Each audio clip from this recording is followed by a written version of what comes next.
Welcome back to my Facebook and YouTube channel. तो भाइयों, absolutely pathetic shambolic performance by Barcelona. इतनी बुरी performance Barcelona की, और इससे ज़्यादा लो मेरा नहीं ख्याल कि बार्सिलोना जा सकती है। ये होता है जब आपकी टीम एवरेज प्लेयर्स के साथ बड़े बड़े ख्वाब देखना शुरू करती है, और खोया हुआ मकाम जो बार्सिलोना का है वो उस तक पहुंचना चाहती है जो बार्सिलोना ने कभी ट्रेबल जीता था, कभी बार्सिलोना ने चैंपियंस लीग जीती थी, कभी ला लीगा जीती थी। तो उस लेवल को अगर आप टच करना चाहते हो तो इस तरह के एवरेज प्लेयर और एवरेज मेंटालिटी के साथ आप कभी भी नहीं जीत सकते, कभी भी नहीं जीत सकते। और इस पूरी गेम की अगर हम बात करें तो यहाँ पर चावी, उनको तो ब्लेम जाता ही जाता है, उसके साथ टीम जो प्लेयर्स खेल रहे हैं उनको ब्लेम जाता है। और आप अब इस चीज़ से अंदाज़ा लगा सकते हैं कि कितने एवरेज प्लेयर जो हैं वो हमारी टीम में खेल रहे हैं इस टाइम पर। मतलब जिरोना की टीम, जो कि हमें पता है कि सेकंड स्पॉट के लिए हम लोग फाइट कर रहे हैं। ला लीगा तो हम हार चुके हैं ऑलरेडी, और सेकंड स्पॉट के साथ साथ स्पेनिश सुपर कप का जो है उसकी क्वालिफिकेशन के लिए हम लोग फाइट कर रहे हैं, क्योंकि सेकंड स्पॉट अगर हम जीतेंगे तो स्पेनिश सुपर कप के लिए हम लोग क्वालिफाई करेंगे। और अगर अब तो सिर्फ सारी गेम जिरोना के हाथ में है। अगर जिरोना पॉइंट लूज करेगी और हम अपनी गेम्स जीतेंगे, वही बात होगी ना जो जो रियल मैड्रिड के साथ पूरे सीजन में चलता रहा है कि भाई मैड्रिड पॉइंट हारेगी और हम लोग अपने मैचेस जीतेंगे तो हम लोग ला लीगा जीत सकते हैं। अब सेकंड पॉइंट के लिए भी वही फाइट होगी है भाई, वही फाइट हो गई है। और अगर जिरोना पॉइंट नहीं हारती तो हम लोग सऊदी अरेबिया में जो होने वाला स्पेनिश सुपर कप है उसके लिए क्वालिफाई भी नहीं कर सकेंगे, और 1:1 के ऊपर आना भी हमारे लिए बहुत मुश्किल हो जाएगा। अब किसको ब्लेम करूं यार मैं, मतलब जो इतनी गंदी परफॉर्मेंस बारसा ने दी। मैंने कल जो प्रीव्यू बनाया था और मैंने वहां पर पूरी चीज एक्सप्लेन की थी कि किस तरह से जिरोना फुटबॉल खेलती है, और आपने देखा कि मैंने जो प्रीव्यू में बात कही थी सेम उसी तरह जो जिरोना ने आपको अटैक किया, वाइडली अटैक किया, वाइड उन्होंने अटैक किया, उन्होंने साइडों से अटैक किया आपको, और उन्होंने आपका जो डिफेंस है उसको पूरा उड़ा के रख दिया। अब ये होता है जब आपकी टीम सिलेक्शन बुरी होती है, और इस चीज का ब्लेम सिर्फ चावी को जाता है कि इतनी गंदी टीम सिलेक्शन थी चावी की। जब आपको पता है कि आप चैंपियंस लीग से बाहर हो चुके हो, आपको इस बात का पता है कि आप ला लीगा हार चुके हो, अब आपके लिए सेकंड पोजीशन बहुत ही इंपॉर्टेंट है, उसके बावजूद आपने क्या टीम खिला दी। मतलब आपको अपनी फुल स्ट्रेंथ के साथ जाना चाहिए था। मैं कोई बड़ा फैन नहीं हूँ रफीनिया का, मैं पिछले सीजन से ये बात बोल रहा हूँ कि भाई रफीनिया जो है वो बार्सिलोना के लेवल का प्लेयर नहीं है, लेकिन वो लेफ्ट विंग के ऊपर आपके पास अगर कोई ऑप्शन नहीं है तो आप उसको खिलाओ। आपने क्यों नहीं उसको खिलाया? आप जो फिलिस को 80 मिनट तक बाहर बिठा के रखते हो, क्यों बिठा के रखते हो मुझे समझ में नहीं आती। आपने दो ऐसे प्लेयर्स को खिला दिया जिनसे मिडफील्ड आप कंट्रोल कर ही नहीं सकते। आपने क्रिस्टियनसन को मिडफील्ड में खिला दिया डीएम पोजीशन पे, आपने सेर्जियो रोबर्टो को वहां पर खिला दिया, तो मिडफील्ड किसने कंट्रोल करनी थी? या तो आप कुछ ऐसा करते, या फरमीन लूपस के साथ आप क्रिस्टियनसन खिलाते तो बात समझ में आती, या आप पैड्री के साथ खिलाते तो बात समझ में आती। मैंने कल भी ये बात की थी कि क्रिस्टियनसन आपकी जरूरत है इस पोजीशन के ऊपर, क्योंकि पैड्री और फ्रैंकी डियोंग जब साथ में खेलते हैं गुंडोगन के साथ तो आपको अटैक बहुत ज्यादा पड़ते हैं, और वहां पर इन दोनों प्लेयर्स की ये एबिलिटी नहीं है कि वो डिफेंस को सपोर्ट करें। उस सूरत में आपको गुंडोगन या फ्रैंकी डियोंग के साथ स्टार्ट करना चाहिए, या गुंडोगन या पैड्री के साथ स्टार्ट करना चाहिए, और फिर क्रिस्टियनसन को एज अ बॉल विनर आप उसको खिला सकते हैं। लेकिन हमें दो ऐसे प्लेयर खिला दिए जिनसे मिडफील्ड कंट्रोल हो ही नहीं सकती, ना उनसे काउंटर रुके, ना उनसे पासिस हो रहे थे। तो यार इसका ब्लेम किसको जाएगा? ये टीम सिलेक्शन किसने की थी? ये तो चावी ने की थी ना। इतनी बुरी टीम सिलेक्शन थी चावी की, इतनी बुरी टीम सिलेक्शन थी। और भाई हम लोगों को, मतलब एक ऐसा क्लब है हमारा कि जहां पर हम लोग बहुत ज्यादा इमोशनल और सेंटिमेंट्स के साथ चलते हैं प्लेयर्स को लेके, कि जी Sergio Roberto one one team man है तो भाई उसको जाने ही नहीं देना, और भी उसको कॉन्ट्रैक्ट रिन्यू करवाने के चक्कर में लगे हुए हैं। उसके बाद लेवेंडोस्की, अभी तो भाई लेवेंडोस्की भाई कह रहे हैं कि मैं 2 सीजन तक यहाँ पे रहूंगा, मैं फिजिकली बहुत फिट हूँ। भाई लेवेंडोस्की, हम लोग नहीं चल सकते लेवेंडोस्की के साथ, हमें 3 पोजीशंस फिलअप करनी पड़ेंगी अगले सीजन में। अगर आपने कोई रिस्पेक्टेबल रिजल्ट्स निकालने अगले सीजन में तो आपको 3 पोजीशन, लेफ्ट विंग की, स्ट्राइकर और एक डीएम की पोजीशन के ऊपर आपको बंदा चाहिए। ये 3 पोजीशंस आपको फिलअप करनी पड़ेंगी, अदरवाइज आपका यही हाल रहेगा। और ये बार्सिलोना का लो पॉइंट है। मैं तकरीबन पिछले 20-25 साल से बार्सिलोना को फॉलो कर रहा हूँ। इतना लो पॉइंट मैंने कभी नहीं देखा बार्सिलोना को, कभी नहीं देखा इतना लो आते हुए। फिर उसके बाद सब्स्टिट्यूशंस, आपने इतनी लेट सब्स्टिट्यूशन चावी की होती हैं। आप सेर्जियो रोबर्टो को खिलाई जा रहे हो, आप लेवेंडोस्की को खिलाई जा रहे हो।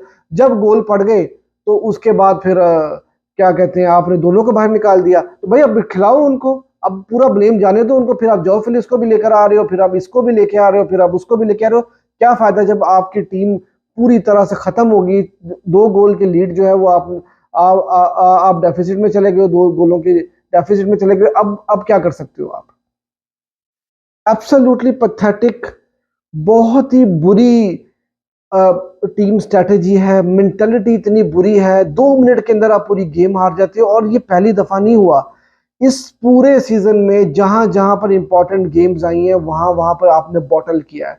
और आपने कोई एक दफा बॉटल नहीं किया, और आपने कोई एक आधे गोल से बॉटल नहीं किया। आपने हर गेम में 4-4, 5-5 गोल खाए हैं। जहां पर आप पीएसजी का गेम उठाकर देख लो, 4 गोल से बॉटल किया। जोना के गेम्स आपने 4 गोल से बॉटल किए, 4 गोल आपने कंसीड किए। उसके बाद स्पेनिश सुपर कप में आपने 4 गोल खाए। उसके बाद पता नहीं कौन कौन से आपने गेम्स, जहां पे बड़ी गेम्स आई हैं वहां पे आपने 4-4 गोल कंसीड किए। मुझे समझ में नहीं आता कि भाई आप ये बोलते हो कि आपका डिफेंस बहुत सॉलिड है। डिफेंस क्या करेगा जब मिडफील्ड के ऊपर गेम ही कंट्रोल नहीं होगी, तो डिफेंस क्या करेगा?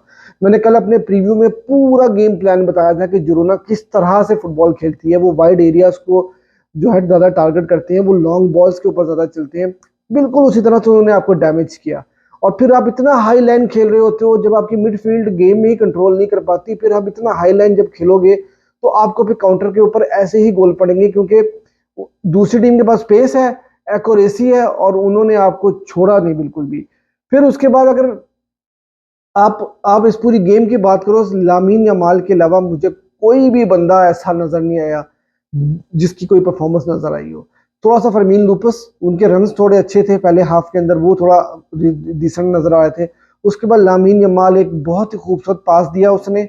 उसके बाद उसने एक पेनल्टी भी आपको विन करके दी। भाई लामीन यमाल एक 16 साल का लड़का इस टीम को कैरी कर रहा है। इमेजिन करें आप इस बात को, इस टीम को कैरी करने वाला एक 16 साल का लड़का है। उसके अलावा कोई बंदा नहीं चल रहा। आप एक गोल की लीड के साथ है, 60-65 मिनट तक आप गुजारे लायक ठीक खेल रहे थे, आपकी लीड भी थी।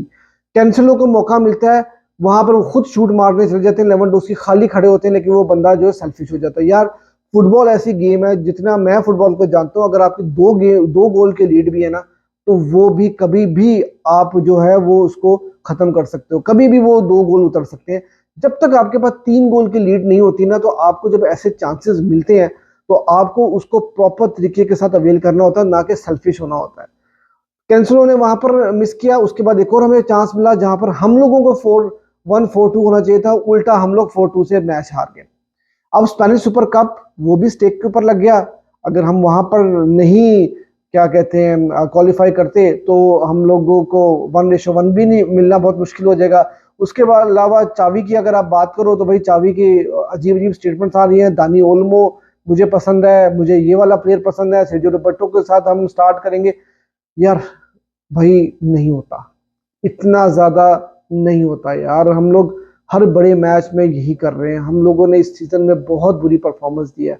और देखो, अगर हम ये गेम हार गए ना, और इस गेम के हारने के बाद भी अगर हमने नहीं सीखा, तो भाइयों फिर माफ कर दो, फिर कुछ नहीं हो सकता। क्योंकि यार देखो, अगर इस गेम के हारने के बाद से भी अगर लेवेंडोस्की स्टे करते हैं, आपके हर प्लेयर आपका ये बोलता है कि जी मैं छोड़ कर नहीं जाना चाहता, मैं अपने आप को प्रूव करूंगा। चाहे फरहान टोरेस हो, चाहे रफीनिया हो, चाहे लेवेंडोस्की हो, चाहे सेर्जियो रोबर्टो हो, वो सारे के सारे प्लेयर्स यहाँ पे स्टे करने देते हैं, क्योंकि उनकी लाइफ बहुत आसान है। यहाँ पर डिमांड नहीं है ना वहां पर। क्योंकि यही चीज अगर आप रियल मैड्रिड में जाके देखो, तो वहां पर डिमांड है, आप परफॉर्म नहीं करोगे बाहर हो जाओगे।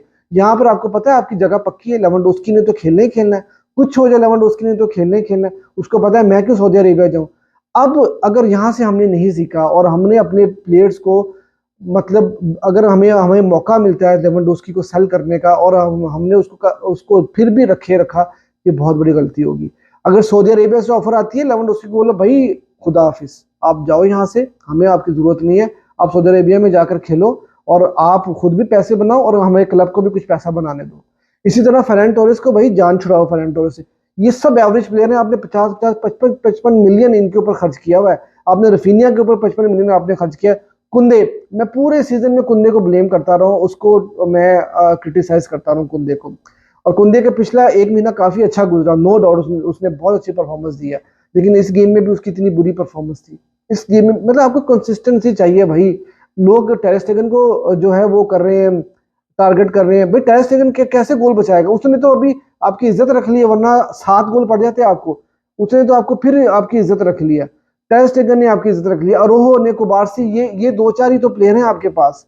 अरोहो की भी गेम उतनी अच्छी नहीं रही है जिस तरह रिसेंटली वो खेलता रहा है, लेकिन क्या कर सकते हैं यार, इतनी बुरी परफॉर्मेंस। और बारसा के ऊपर जिरोना ने डबल किया, 8 गोल मारे हैं।